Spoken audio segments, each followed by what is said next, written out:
이기 때문에 이 노래를 들을 때 좀 가슴이 울컥하는 그런 마음이 있었습니다. 하지만 우리는 거기에 머물러 있는 사람들이 아니라 정말 영원한 어린 양의 혼인잔치에 들어가서 잔치집에 사는 그런 인생들로 새로운 인생이 시작된다는 것을 오늘 말씀을 통해서 우리가 확신했으면 좋겠습니다.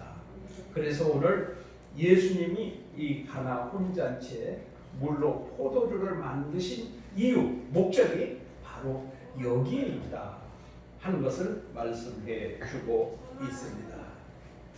아마 여러분 이 말씀은 많이 들었을 거예요. 설교를 많이 들었을 거예요. 그래서 우리가 주로 들은 설교가 무엇입니까? 설교 내용이 예수님의 어머니가 말한 그것을 통해서 여자의 믿음, 이런 설교도 들으셨을 거고요. 또 하인이 그 물 항아리에 물을 채울 때 아기까지 가득 채웠다. 그래서 이 하인의 순종에 대한 그런 설교도 들으셨을 줄 압니다. 그러나 그것이 다 틀렸다는 말은 아닙니다. 물론 그렇게 설교할 수 있고 그런 교훈을 얼마든지 얻을 수 있습니다. 하지만 문제는 무엇인가 하면은 예수님은 그런 의도로 말씀하지 않았다는 데 문제가 있는 거죠. 그럼 오늘 우리가 예수님께서 물로 포도주를 만드신 그 의미가 무엇인가, 예수님의 의도가 무엇인가 하는 것을 좀 세 가지 정도로 간단하게 살펴보도록 그렇게 하겠습니다. 먼저 예수님께서 물로 포도주를 만드신 의미는 새로운 나라의 시작을 의미한다, 그렇게 볼 수 있죠. 그래서 예수님께서 이제 가나의 혼인 잔치에 초청을 받으셔서 예수의 어머니도 가시고 또 예수님의 제자들도 함께 갔습니다. 그런데 그 잔치집에 그만 포도주가 떨어진 것입니다. 잔치집에 포도주가 떨어졌다고 하는 것은 흙이 떨어졌다는 얘기죠.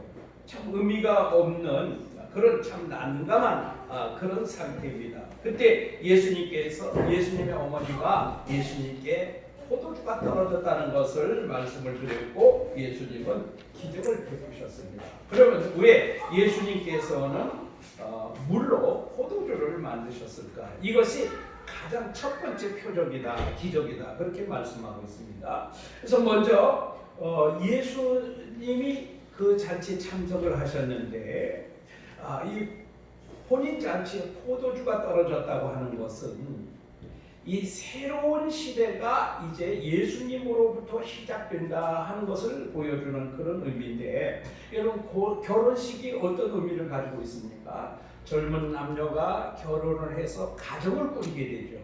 그것은 지금까지 살아온 인생보다 또 무언가 새롭게 시작되는, 인생이 새롭게 시작된다는 것을 의미하게 되는 거죠.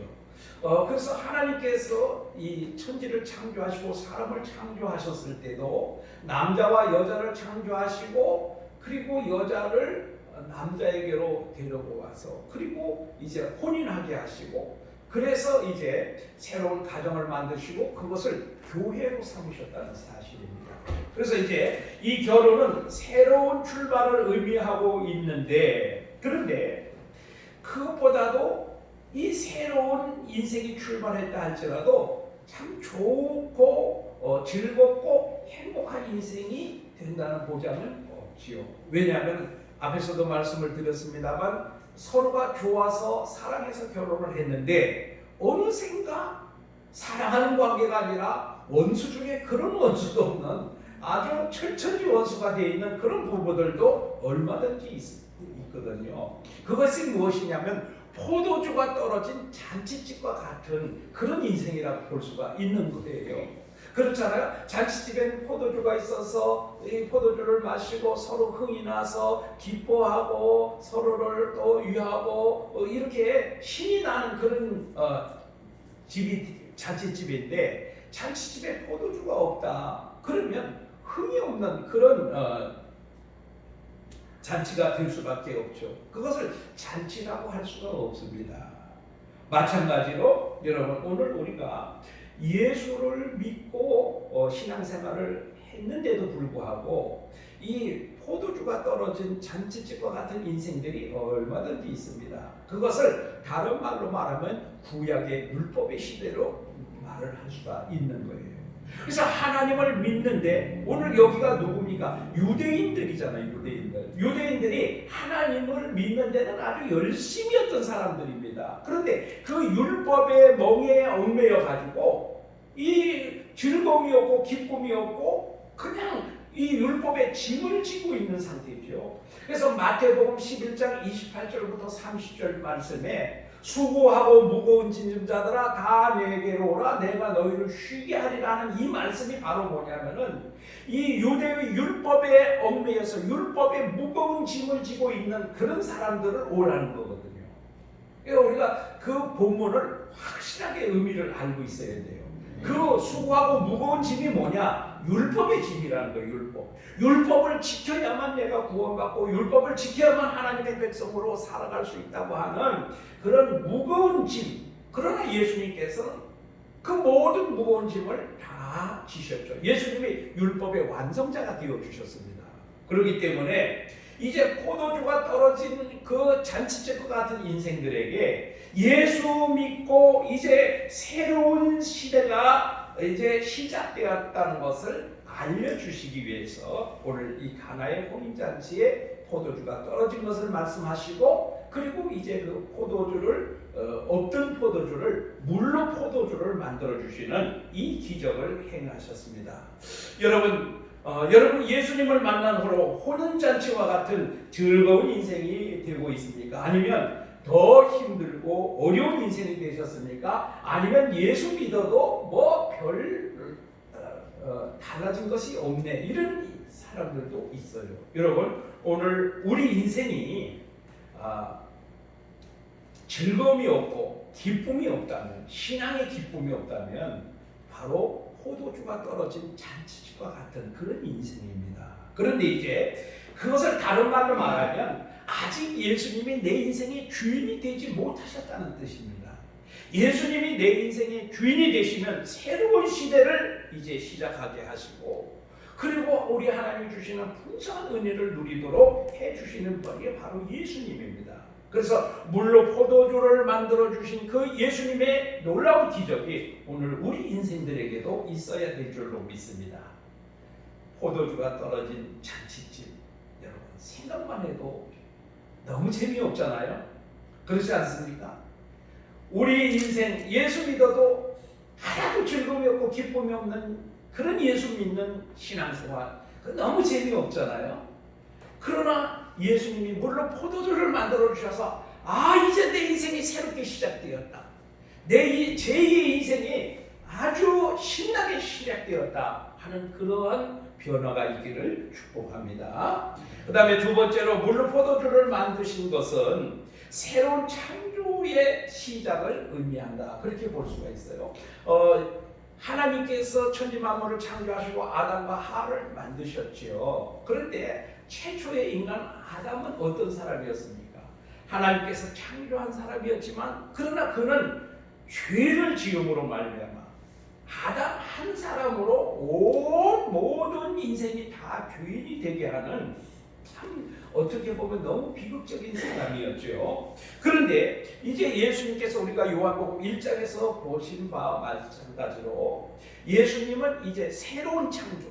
그래서 예수님은 이 창조주 하나님이 구속주 하나님으로 오셨다 하는 얘기를 여러분 이미 들으셨어요. 그래서 이제 예수님은 구속주로 오셔서 새로운 사람을 창조하시는 거예요. 더 이상 죄에 머물러 있는 사람이 아니라 죄 사함을 받은 새로운 사람으로 창조하시는 거죠. 그래서 이제 물이 변하여 포도주가 되게 하셨는데요. 한번 보세요. 예수님은 그 항아리에 물을 갖다 채우라 그렇게 말씀하셨습니다. 그 다음에 채우고 난 다음에는 그 물을 떠다가 연회장에게 갖다 주라고 말씀하셨습니다. 하인들이 예수님 말씀대로 그대로 실행을 옮겼습니다. 그런데 그 연회장에게 갖다 주었을 때는 어느새 물이 포도주로 변해 있던 것입니다. 그 물이 바로 우리의 기쁨, 우리 인생에 즐거움을 줄 수 있는, 잔치의 흥을 돋굴 수 있는 이 포도주로 새롭게 창조가 되어 있었던 것을 보게 되는 거죠.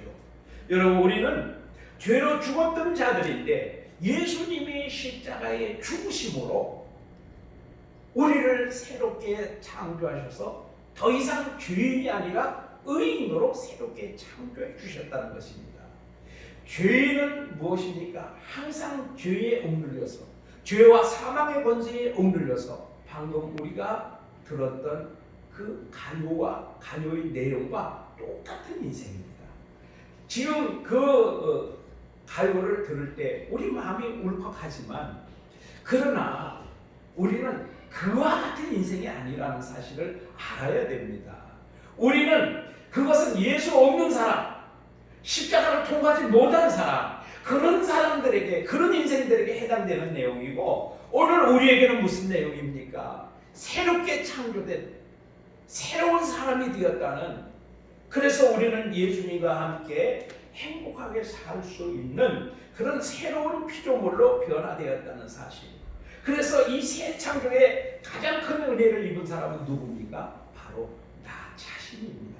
내가 새롭게 창조하신 예수님의 그 은혜, 새 창조의 은혜를 가장 많이 받은 사람이 바로 나 자신이다. 그러니까 누구 이야기할 거 없어요. 내가 예수님의 은혜를 입고 새로운 사람, 새로운 피조물로 거듭나면 내가 가장 큰 은혜를 입은 사람이라는 사실을 깨달아야 됩니다. 물이 변하여 포도주가 되었다. 어떻게 변화되었는지 그것은 우리가 설명할 수가 없습니다. 그래서 어떤 분들은 여기서 예수님의 능력을 강조하시는 분들도 있는데요. 여기서 예수님의 능력을 나타내려고 하시는 것이 아니라 예수님은 새롭게 창조하시는 분이다 하시는 그런 것을 보여주시고자 하는 그런 의미를 담고 있습니다. 그 다음에 세 번째로는 물로 포도주를 만드신 것은 새로운 언약의 시작을 의미하는 것입니다. 구약은 무슨 언약입니까? 옛 언약입니다. 신약은 무슨 언약입니까? 새 언약입니다. 그런데 구약을 대표적으로 말하면 무엇입니까? 율법이죠, 율법. 그래서 그 율법을 지키느라고 굉장히 힘이 들었습니다. 그런데 이제 신약에 와서는 예수님이 율법의 완성을 하신 분이죠. 그래서 이제 예수님의 은혜로 살아가는 그런 시대가 되었다는 것을 말씀을 하고 있습니다. 그런데 여러분, 물 항아리에 들어있던 그 물은 어떤 용도로 쓰였을까요? 그 유대인들은요, 신발이 우리와 같지 않습니다. 슬리퍼, 옛날 말로 하면 일본 사람들이 신었던 게다, 그런 걸로 이렇게, 요즘 말하면 쪽발이라 그러나요? 산발이라 그러나요? 그런 걸로 그런 걸 주로 신고 다녔는데, 특별히 또 그 이스라엘 지방은요, 건조한 지방입니다. 별로 비가 오지 않습니다. 항상 땅이 말라 있어요. 그러니까 사람들이 밖에 외출을 했다 돌아오면 발에는 먼지가 항상 많이 묻어 있는 겁니다. 그러니까 방에 들어가기 위해서는 어떻게 해요? 집 입구에 있는 그 항아리에 물을 떠가지고 발을 씻어야만 정결케 되는 거죠. 그래야 깨끗하게 돼서 집 안으로 들어갈 수가 있었던 거죠. 오늘 이 돌 항아리에 담겨져 있는 물은 유대인들이 정결케 하는 의식에 쓰이는, 발을 깨끗게 씻는, 정결케 하는데 사용되는 그런 물이었습니다. 그런데 이제 이 물이 어떻게 변화가 됐습니까? 발을 씻는, 정결케 하는 그런 것이 아니라 이 잔치에 모인 사람들, 잔치에 참여한 사람들의 흥을 돋구는, 즐겁게 하는 그런 아주 가장 좋은 포도주, 그리고 가장 맛있는 포도주로 변화가 되어 있었다는 사실이죠. 그래서 구약 시대의 그 옛 언약, 율법은 무엇입니까? 사람들을 힘들게 하는 그런 짐이 되는 것이었다면, 이제 예수님께서 말씀하시는 이 포도주가, 물이 변하여 포도주가 되는 것은 이제 새로운 언약이 시작되고 있다. 이제는 율법의 짐이 아니라 이제 하나님의, 예수님의 은혜로 예수님께서 말씀하시는 그 말씀을 순종하게 될 때 하늘로부터 내려오는 모든 풍성한 은혜와 축복과 모든 것을 다 누리게 된다고, 그런 것을 이제 누리게 되는 그 시작점을 말씀하는 그런 것입니다. 그러니까 여러분, 오늘 우리가 예수 믿는데 물론 뭐 율법을 우리가 지키지 않으면 안 되죠. 율법은 무엇입니까? 율법은 하나님의 백성으로서 지켜야 되는 그런 생활 규범인 것이고, 우리가 율법을 지켜서 구원받는 것은 절대적으로 아니거든요. 근데 로마서에 보면 계속해서 율법을 비난하고 있어요. 갈라디아서도 그렇고요. 계속해서 사도 바울은 율법을 비난하고 있거든요. 그런데 율법을 비난하는 것이 아니라 무엇을 비난하냐면요, 율법주의자들을 비난하는 겁니다. 율법주의자들. 율법은 우리가 예수 믿는 사람으로, 하나님의 백성으로 살아가면서 지켜야 될 생활 규범이지만 이것을 지킴으로 구원받는 일은 절대로 아니다. 그런데 유대주의자들은 이것을 지켜야만 구원받는다. 그러니까 할례를 받지 않으면 온전한 구원을 이룰 수 없다. 자꾸 이런 식으로 주장을 하니까 그 율법주의자들을 사도 바울이 비난하는 거지 절대적으로 율법을 비난하는 것이 아니라는 사실을 우리가 꼭 기억을 해야 됩니다. 많은 분들이 여기서 혼동을 하고 있는 그런 것을 보게 되죠. 그래서 그럼 우리가 십계명도 다 버려야 되고 뭐 다 버려야 되느냐? 아닙니다. 십계명 우리가 잘 지켜야 되고 최고를 지켜야 되는 거죠. 그런데 여러분, 오늘 이제 예수님께서 율법을 완성하러 오셨고 예수님이 율법을 완성하셨습니다. 그러면 이제 오늘 우리가 예수 안에 있으면, 예수님 안에 있으면 우리가 더 이상 율법의 얽매인 자들이 아니라 은혜 가운데 살아가는 사람들이 되었다 하는 것을 말씀하고 있는 것입니다. 여러분, 오늘 이제 우리 인생은요, 이렇게 끝나는 인생이 아닙니다. 참담하게 끝나는 인생이 아닙니다. 비참하게 끝나는 인생이 아닙니다. 슬픔으로 끝나는 인생이 아닙니다. 이제 우리는 새로운 은혜의 시대로 들어가는, 새로운 잔치에 들어가게 되는, 포도주가 떨어진 잔치가 아니라 이전보다도 더 맛좋은 그런 풍성한 은혜의 맛을 보는 그러한 포도주가 넘치는, 흥이 넘치는, 기쁨이 넘치는, 축복이 넘치는, 은혜가 넘치는 그런 인생이 이제 우리에게 시작되고 있다, 펼쳐지고 있다 하는 것을 말씀하고 있습니다. 그래서 성경은 요한계시록 19장 9절 말씀에 보면 어린 양의 혼인잔치가 시작되었다. 어린 양의 혼인잔치에 초청을 받은 자들은, 청을 받은 자들은 복이 있다, 그렇게 말씀하고 있습니다. 여러분, 혹시라도 우리가 조금 전에 불렀던 그 가요의 가사대로 같이 한평생을 살던 그 반려자가 누군가는 먼저 떠날 수 있습니다. 그런데 뭐라고 말합니까? 다시 못 올 그 먼 길을 왜 혼자 가려 하오? 얼마나 슬픕니까? 얼마나 참 애절합니까? 그러나 그것이 끝이 아니라 이제 우리는 새로운 결혼에 참여하는, 잔치에 참여하는 그런 인생이 우리 앞에 놓여 있다는 것을 예수님이 오늘 이 복음을 통해서 말씀해 주고 있는 것입니다. 여러분, 오늘 우리의 인생 힘드시죠? 어려우시죠? 때로는 부부관계가 굉장히 힘드시죠? 그러나 그 사람을 떠나보낼 때는 그렇게 믿던 사람도 참 너무 배달고 안타깝고 슬픈 그런 상황이 우리 육신적인 삶에는 반드시 찾아올 수밖에 없습니다. 그러나 우리는 거기가 끝이 아니다. 여기서 끝이가 아니다. 어린 양의 혼인잔치가 예비되어 있다. 우리는 어린 양의 혼인잔치에 청함을 받은 사람들이다. 그래서 지금 이 세상에서 살던 그 어떤 인생보다 더 맛있고 더 즐겁고 더 복된 그 영생의 그 잔치가, 영원토록 그 잔치집에서 즐거워하는 그 잔치가 바로 우리 앞에 예비되어 있다. 이것을 오늘 예수님은 이 본문을 통해서 우리에게 말씀해 주고 있는 것입니다. 여러분 우리가 이 예수 믿고 살면서 왜 이렇게 즐거움이 없습니까? 왜 이렇게 기쁨이 없습니까? 잔치집은 잔치집인데 포도주가 떨어진 잔치집으로 여러분 혹시 살아가고 있지는 않습니까? 그렇다면 이제 오늘부터 예수님을 깊이 만나셔서 이 혼인잔치의 청함을 받은, 그래서 영원토록 주님과 함께 기뻐하는 그 맛 좋은 포도주가 풍성하게 넘치는 그 잔치집의 자리, 그 잔치의 자리로 초청을 받으시고 영원한 생명 가운데 그 잔치를 누리며 사시는 저와 여러분이 되시기를 축복합니다.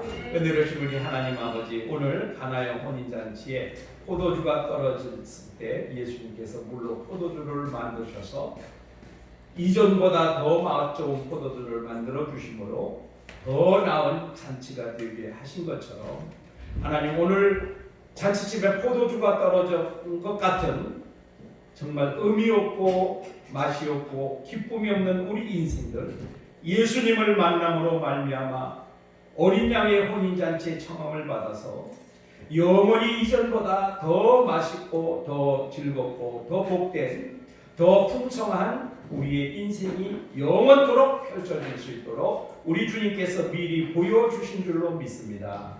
하나님 우리 인생 완전히 변화되게 하여 주옵소서. 물이 변하여 포도주가 된 것처럼 우리 인생이 기쁨으로 변하게 하여 주옵소서. 하늘 영원한 어린 양의 혼인잔치에 모두 청함을 받고 그 자리에 다 나가는 성도들 되게 하여 주옵소서. 예수님 이름으로 기도하옵나이다. 아멘. 우리